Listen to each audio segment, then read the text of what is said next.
OK. Donc, je vais vous montrer à dessiner le prisme triangulaire, donc le dernier des prismes que j'aimerais que tu puisses dessiner à l'échelle. Ici, j'ai indiqué les dimensions du triangle.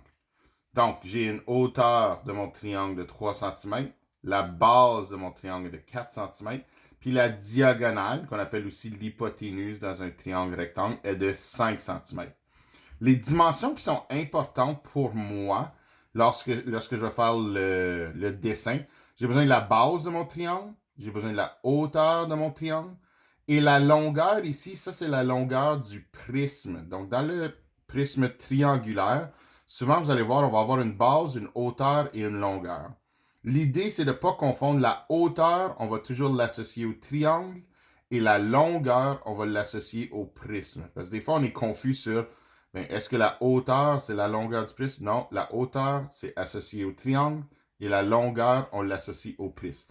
Donc, première étape, comme j'ai fait pour le cube, comme on a fait pour le prisme rectangulaire, on dessine la première face, la face qu'on va voir.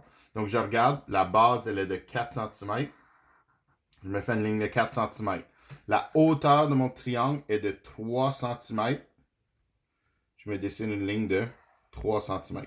Si j'ai bien fait ces deux lignes-là, l'hypoténuse qui est entre les deux, ça devrait se rejoindre et ça devrait être 5 cm. Je ne devrais même pas avoir à la mesurer. Et j'avais bien fait. Donc là, j'ai dessiné la face. Je vais me dessiner la longueur. Donc, la longueur de mon prisme qui est de 8 cm. Okay? L'angle n'est pas important. Je peux la dessiner comme ça, comme ça. Je peux la dessiner à l'angle que je veux. Parce qu'une fois que j'ai tracé la longueur de 8 cm, je recommence, puis je refais mon triangle. Hein, je suis beaucoup mieux à dessiner des angles droits que de dessiner des angles sans rapporteur. Donc la hauteur, elle est de 3 cm. La base, elle est de 4 cm. Et si j'ai bien fait, ma diagonale va être 5 cm.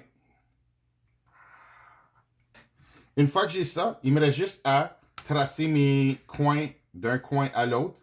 On s'assure de relier les bons coins. Et si tu as bien fait, tu devrais avoir la bonne longueur. C'est 8 cm comme ça devrait être. Et ensuite, je regarde le prisme derrière. C'est 8 cm aussi. Donc, dans mon prisme triangulaire, j'ai deux triangles congrus.